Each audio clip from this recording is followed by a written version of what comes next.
اعوذ باللہ من الشیطان الرجیم بسم اللہ الرحمن الرحیم۔ خواتین و حضرات، السلام علیکم ورحمۃ اللہ وبرکاتہ و مغفرتہ۔ پروگرام شرعی احکامات اور روزوں کے مسائل کے ساتھ آپ کی خدمت میں حاضر ہیں۔ پچھلے پروگرام میں ہم نے سحری اور افطار سے متعلقہ احادیث کریمہ اور مسائل عرض کیے تھے۔ آج انشاءاللہ تعالی ہم ان چیزوں کو سب سے پہلے بیان کریں گے کہ جن آزار یا جن امور یا جن وجوہات کی بنا پر ایک عاقل بالغ مسلمان کے لیے روزہ چھوڑ دینے کی یا روزہ نہ رکھنے کی اجازت ہوتی ہے۔ تو اس میں پہلے آیت سماعت فرما لیں کہ جس میں کچھ آزار اللہ تبارک و تعالی نے خود قرآن عظیم میں بیان فرمائے، پھر چند احادیث مبارکہ ہوں گی جس میں نبی کریم صلی اللہ علیہ وسلم نے آزار کو ذکر فرمایا، اور اس کے بعد فقہائے عظام کے اقوال آپ کی خدمت میں بالتفصیل عرض کیے جائیں گے، جن سے معلوم ہوگا کہ بہت سارے ایسے امور ہوتے ہیں کہ جس کی بنا پر اللہ تبارک و تعالی اور اس کے رسول کریم صلی اللہ علیہ وسلم نے روزہ نہ رکھنے کی اجازت مرحمت فرمائی ہے۔ اس وضاحت کے بعد ہمیں یہ معلوم ہو جائے گا کہ بعض اوقات انسان روزہ نہ رکھ کر بھی گناہگار نہیں ہوتا، بلکہ اللہ تبارک و تعالی اسے اس کی اجازت مرحمت فرماتا ہے، اور واقعی اگر عذر متحقق ہوگا تو انشاءاللہ اللہ کی رحمت سے امید ہے کہ روزہ نہ رکھنے کے باوجود رمضان کی برکات ضرور حاصل ہو جائیں گی۔ تو اللہ تبارک و تعالی قرآن عظیم میں ارشاد فرماتا ہے کہ فمن کان منکم مریضا او علی سفر فعدۃ من ایام اخر، کہ تم میں سے جو شخص سفر پر ہو یا مریض ہو، پہلے مریض کا ذکر فرمایا پھر سفر کا، کہ تم میں سے جو مریض ہو یا سفر پر ہو تو دوسرے دنوں میں گنتی پوری کرنا اس پر لازم ہے۔ معلوم یہ ہوا کہ سفر ایک عذر ہے، اسی طرح مرض بھی ایک عذر ہو سکتا ہے، لیکن اس میں تفصیل ہے جو انشاءاللہ میں آگے آپ کی خدمت میں عرض کروں گا۔ حضرت حمزہ بن عمرو اسلمی رضی اللہ تعالی عنہ فرماتے ہیں، یہ بخاری شریف کی روایت ہے، مسلم میں بھی درج ہے، کہ آپ کے بارے میں یہ مروی ہے کہ آپ بہت کثرت کے ساتھ روزہ رکھا کرتے تھے۔ تو ایک دفعہ آپ سفر پر جا رہے تھے تو آپ نے نبی کریم صلی اللہ علیہ وسلم سے دریافت فرمایا کہ یا رسول اللہ صلی اللہ علیہ وسلم، میں دوران سفر روزہ رکھوں یا نہ رکھوں؟ تو نبی کریم صلی اللہ علیہ وسلم نے ارشاد فرمایا کہ چاہے تم روزہ رکھو اور چاہو نہ رکھو۔ تو گویا کہ یہاں پر نبی کریم صلی اللہ علیہ وسلم نے بھی سفر کو ایک عذر قرار دے کر انہیں روزہ نہ رکھنے کی اجازت مرحمت فرمائی۔ اسی طریقے سے حضرت ابو سعید خدری رضی اللہ تعالی عنہ کہتے ہیں کہ 16 رمضان کو ہم نبی کریم صلی اللہ علیہ وسلم کے ساتھ ایک جہاد پر گئے، تو ہم میں سے بعض صحابہ نے روزہ رکھا اور بعض نے روزہ چھوڑ دیا۔ تو جنہوں نے روزہ رکھا انہوں نے روزہ نہ رکھنے والوں کو کوئی ملامت نہیں کی، اور جنہوں نے روزہ نہیں رکھا انہوں نے روزہ رکھنے والوں کو کوئی الزام نہ لگایا۔ یہ مسلم شریف کی روایت ہے۔ اس سے بھی معلوم ہوا کہ روزہ نہ رکھنا ایک عذر ہے، یعنی سفر روزہ نہ رکھنے کے لیے ایک عذر بن سکتا ہے، لیکن اگر کوئی رکھنا چاہے تو اس میں حرج بھی نہیں ہے۔ اس پہ ہم مزید کلام بھی کریں گے انشاءاللہ۔ اور نبی کریم صلی اللہ علیہ وسلم کی ایک روایت ترمذی شریف کی ہے، آپ نے ارشاد فرمایا کہ اللہ تبارک و تعالی نے مسافر کے لیے آدھی نماز کو معاف کر دیا ہے، اور مسافر، دودھ پلانے والی عورت اور حاملہ عورت کو روزہ معاف کر دیا ہے کہ چاہیں تو یہ روزہ نہ رکھیں اور دوسرے دنوں میں گنتی پوری کر لیں۔ اس میں مزید کچھ عذر بیان ہوئے کہ حاملہ عورت اور دودھ پلانے والی عورت کے لیے بھی روزہ نہ رکھنے کی اجازت ہوتی ہے۔ لیکن جیسے میں نے پہلے آپ کو عرض کیا کہ قرآن و حدیث کو سمجھنے کے لیے بزرگان دین کے اقوال کا مطالعہ، فقہائے اعظام کی تحقیق کو جاننا بہت ہی ضروری ہوتا ہے، تاکہ مکمل اور جمیع تفاصیل کے ساتھ ہمیں اللہ تبارک و تعالی اور اس کے رسول کریم صلی اللہ علیہ وسلم کا مقصود سمجھ میں آ جائے۔ لہذا ہم تفصیل عرض کرتے ہیں۔ ان تمام احادیث کریمہ میں بیان کردہ آزار پر جو فقہائے اعظام نے نگاہ کی تو چند امور سامنے آئے، اور مزید آیات اور کریمہ جو خاص روزے سے متعلق تو نہیں تھیں، لیکن ان سے یہ نتیجہ اخذ کیا کہ بعض امور ایسے ہوتے ہیں جن میں دیگر عبادات کو چھوڑنے کی اجازت ہے، تو روزے کے لیے بھی وہ چیزیں آزار بنیں گی۔ ان تمام احادیث اور آیات کے پیش نظر فقہائے عظام نے چند چیزوں کو روزہ نہ رکھنے کے لیے عذر قرار دیا ہے، ان میں سے ایک تو وہی سفر ہے جو قرآن میں بیان ہوا، حدیث میں اس کا ذکر آیا، دوسرا حمل، تیسرا بچے کو دودھ پلانا، چوتھا مرض، پانچواں بڑھاپا، چھٹا اپنی جان کی ہلاکت یا عقل کے ختم ہو جانے کا خوف، ساتواں اکراہ یعنی کسی کی طرف سے مجبور کر دینا، اور آٹھواں جہاد۔ یہ تمام امور روزہ نہ رکھنے کے لیے عذر قرار دیے گئے ہیں، یعنی اگر ان آزار کی بنا پر کوئی روزہ نہیں رکھے گا تو گناہگار نہیں ہوگا، لیکن ان سب کی تفصیل جاننا بہت ہی ضروری ہے۔ مثلا سب سے پہلے ہم سفر کو لیتے ہیں۔ سب سے پہلے تو یاد رکھیے کہ وہ سفر کی کتنی مقدار ہے کہ جس کی بنا پر روزہ چھوڑنے کی اجازت ہوتی ہے،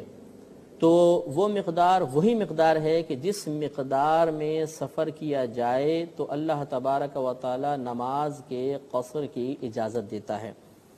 اور یہ شرعی سفر کی مقدار یہ ہے کہ انسان اپنی شہری حدود سے یعنی اپنے شہر کی حدود سے باہر نکلے اس ارادے کے ساتھ کہ وہ کم از کم 57.5 میل دور جائے گا، جو کلومیٹرز میں اگر آپ کریں تو 92 کلومیٹرز 92 کلومیٹر بنتے ہیں،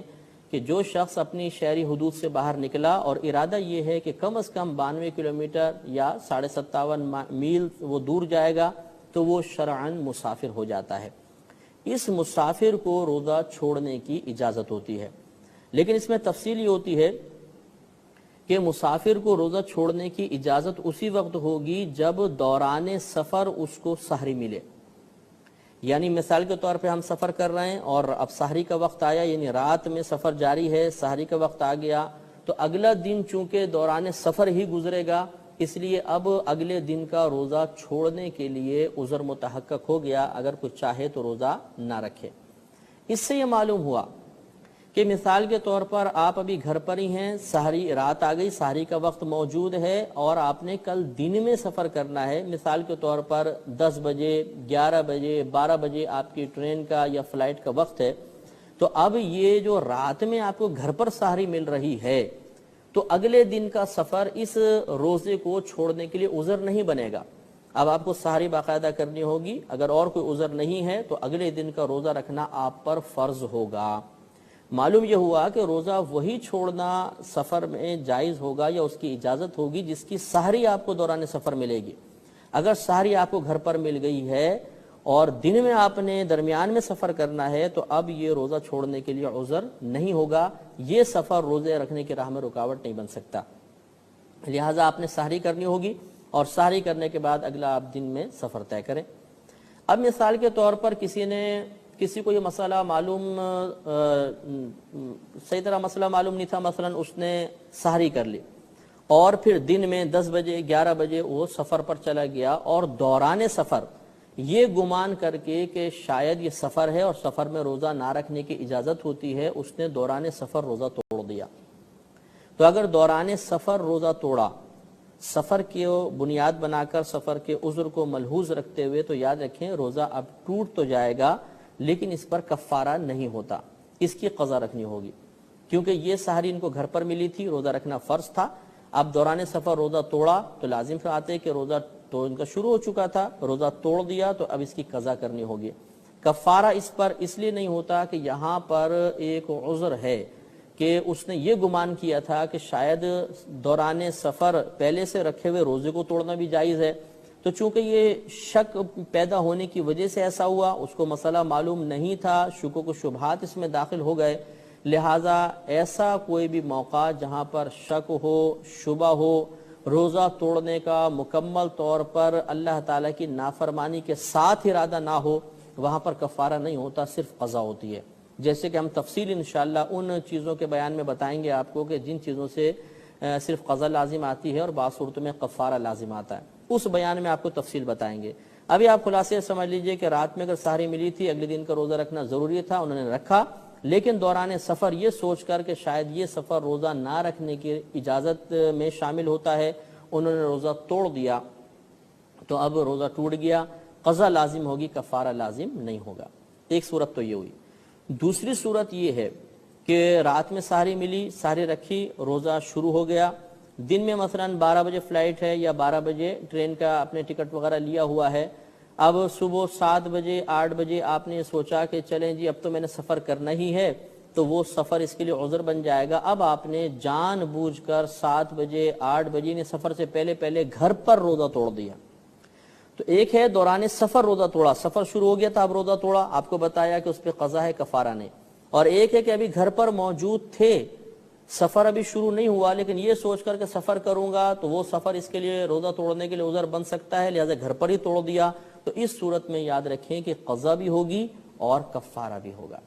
وہ قضا تو ایک روزہ ہی ہوتا ہے اور کفارے آپ کو آگے بتایا جائے گا کہ 60 روزے پے در پہ رکھنے ہوں گے، ایک قضا کا 60 روزے پے در پہ 61 روزے۔ تو یہ معلوم ہوا کہ اگر آپ کو سفر کرنا ہے، دن میں سفر کرنا ہے، تو رات میں اگر ساری گھر پہ ملی ہے تو اب آپ اس روزے کو پورا کریں گے، دن میں اگر گھر میں توڑ دیا تو روزہ کے لیے عذر نہیں ہے، کفارہ وغیرہ آپ پہ اوپر لازم آ جائے گا۔ ایک صورت یہ بھی بیان کی گئی ہے کہ مثلا آپ کسی جگہ سے کار پر سفر کر کے ایک دوسرے شہر میں جانا چاہتے ہیں اور ان کے درمیان فاصلہ 57.5 میل کا ہے، تو مثال کے طور پر آپ کو گھر پر سحری ملی، روزہ رکھنا لازم تھا، آپ نے روزہ رکھ لیا، پھر آپ سفر پر آپ روانہ ہوئے اور آپ نے تھوڑا آگے جا کر آپ کو یاد آیا کوئی چیز گھر پر ہم بھول گئے ہیں، شہری حدود سے باہر نکل گئے تھے، مسافر ہو گئے تھے، پھر آپ واپس آئے اور گھر میں آ کر وہ چیز لی، اب آپ نے گھر میں آ کر روزہ توڑ دیا یہ سوچ کر کہ ہم سفر پہ تو چلے گئے تھے، ہم سفر سے فی الحال واپس آئے ہیں اور پھر ہم نے دوبارہ سفر کرنا ہے، تو اب بھی اگر آپ گھر پر آ کر روزہ توڑ دیں گے تو کفارہ اور قضا دونوں لازم ہوں گے۔ خلاصہ کلام یہ ہو گیا کہ اگر رات میں آپ نے ساری گھر میں کی تھی اور دوران سفر آپ مطلب سفر پہ روانہ ہو گئے، دوران سفر روزہ توڑا تو صرف قضا ہے، کفارہ نہیں، اور گھر پہ کے سحری ملی، آپ نے گھر پہ روزہ توڑ دیا سفر شروع کرنے سے پہلے، یا روزہ توڑا گھر پر سفر شروع کرنے کے بعد کہ کسی وجہ سے واپس آئے، ان دونوں صورتوں میں قضا بھی ہے اور کفارہ بھی لازم ہوتا ہے۔ ایک بات یہ بھی یاد رکھیے کہ میں نے آپ کو مسئلہ بتایا تھا روزے کی نیت کے بارے میں کہ روزے رمضان کے روزے کی نیت پوری رات میں بھی ہو سکتی ہے، اور اس کے علاوہ اگر کوئی شخص مثلا رات میں نہ جاگ سکا اور اس کی آنکھ کھلی صبح 7-8 بجے تو وہ زوال کے وقت سے پہلے پہلے روزے کی نیت کر سکتا ہے، یہ بھی تفصیل مسئلہ ہم بیان کر چکے ہیں۔ لہٰذا اب یہاں پہ ایک صورت یہ ہے کہ مثال کے طور پہ کسی شخص نے سفر کیا، اسے راستے میں سحری ملی، تو میں نے پہلے آپ کو بتایا کہ راستے میں اگر رات آئے سحری راستے میں ملے تو اس کے لیے اگلے دن کا روزہ چھوڑنے کی اجازت ہوتی ہے۔ اس نے سحری نہیں کی کہ میں کل روزہ نہیں رکھوں گا، لیکن معاملہ یہ تھا کہ جس شہر میں وہ جانا چاہتا تھا وہ بہت ہی قریب ہے اور وہ زوال کے وقت سے پہلے پہلے اس شہر میں داخل ہو کر اس گھر تک مثلا پہنچ گیا، اور وہاں پر جا کر وہ اس کا مدت سفر ختم ہو گئی، اقامت مثلا کر لی کہ وہاں پہ گیا 7-8 بجے پہنچا، 9 بجے پہنچا اور 15 دن یا اس سے زیادہ ٹھہرنے کی نیت کر لی،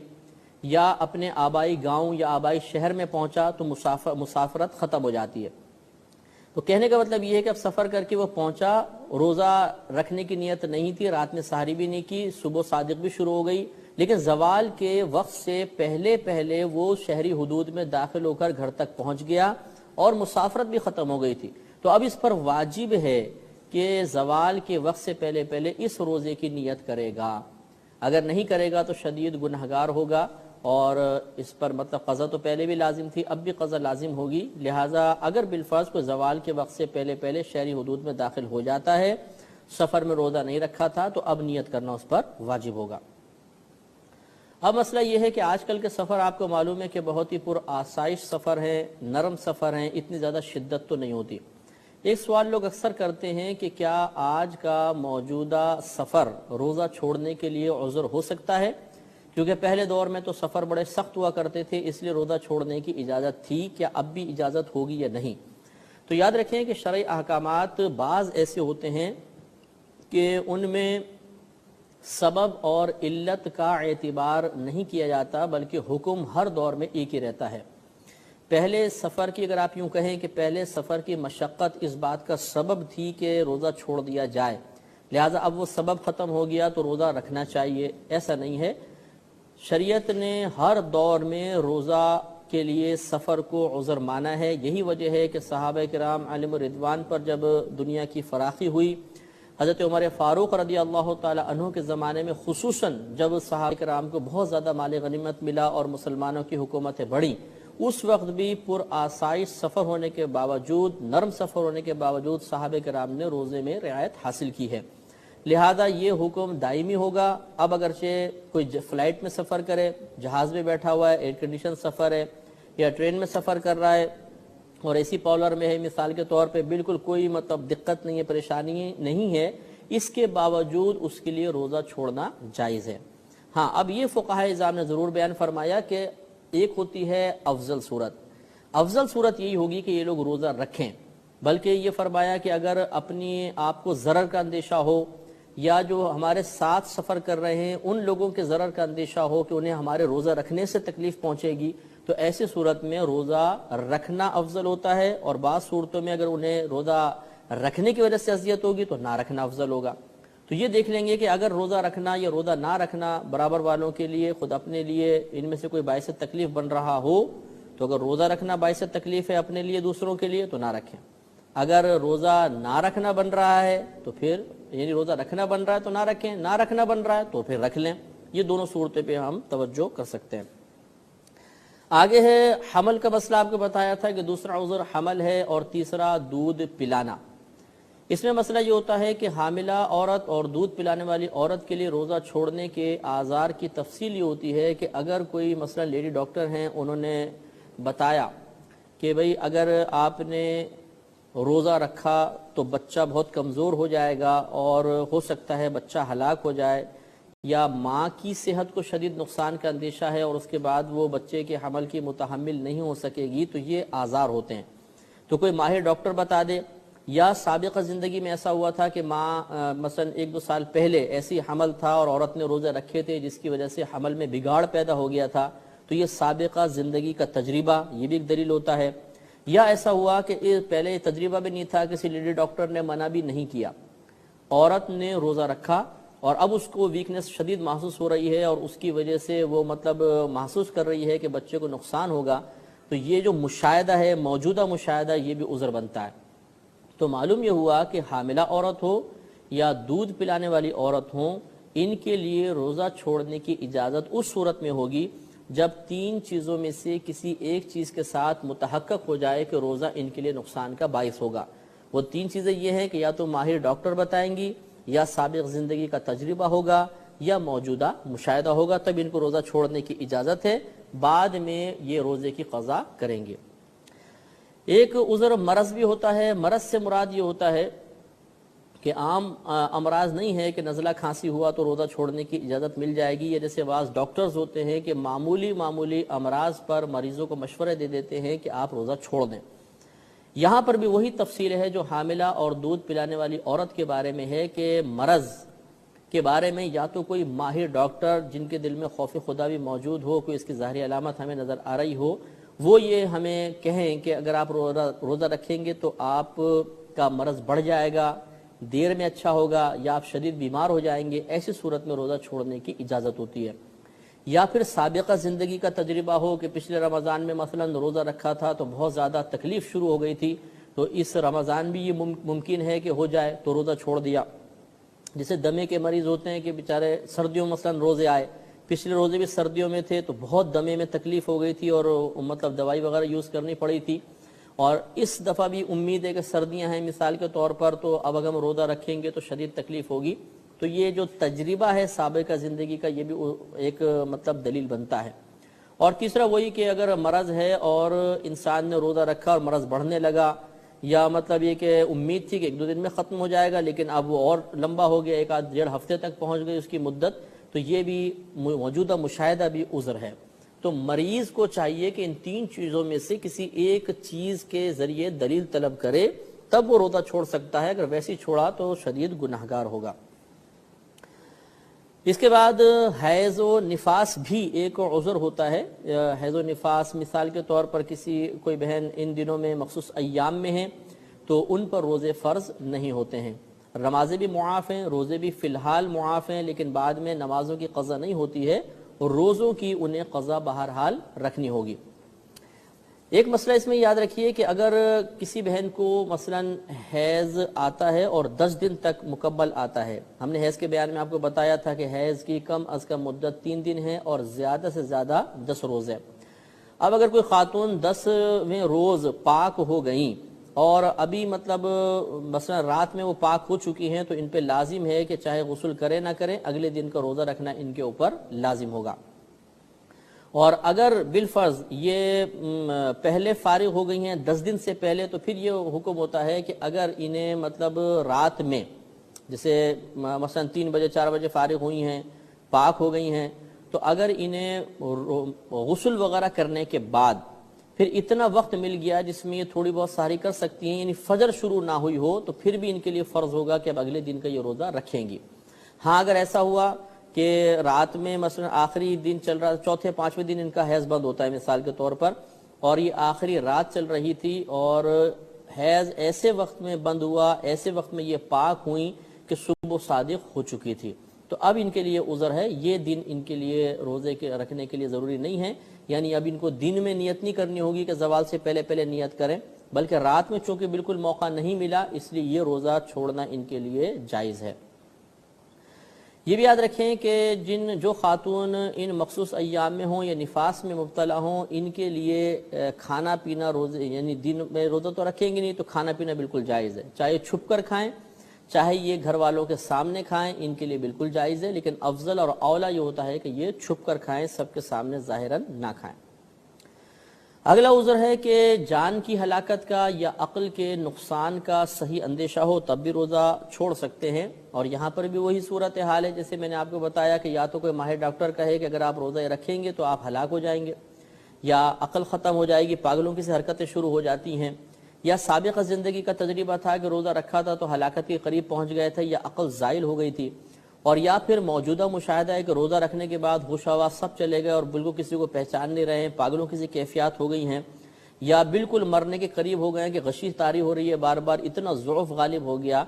تو اس قسم کی حالت اگر طاری ہوتی ہے کہ ہلاکت کا خوف ہو گیا یا عقل کے زوال کا خوف ہو گیا، تو روزہ چھوڑنے کے لیے عذر ہے۔ ایک ہوتا ہے کسی کا مجبور کرنا، مجبور کرنے سے مراد یہاں پر شرعی لحاظ سے جو مجبوری کہلاتی ہے وہ مراد ہے، اور شرعی لحاظ سے مجبوری کا مطلب یہ ہے کہ کوئی شخص ہمیں دھمکی دے کہ اگر تم نے روزہ رکھا تو میں تمہیں جان سے مار دوں گا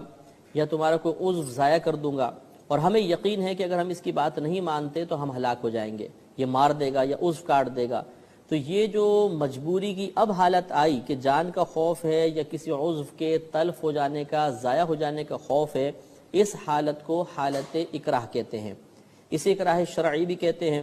اب ایسی صورت میں روزہ چھوڑنے کی اجازت ہے، اب اس کا وبال ہوگا جس شخص نے مجبور کیا اس پر، ہم پر اس کا وبال نہیں ہوگا۔ ہاں یہ ضرور کہا ہے فقہا نے کہ اگر یہ شخص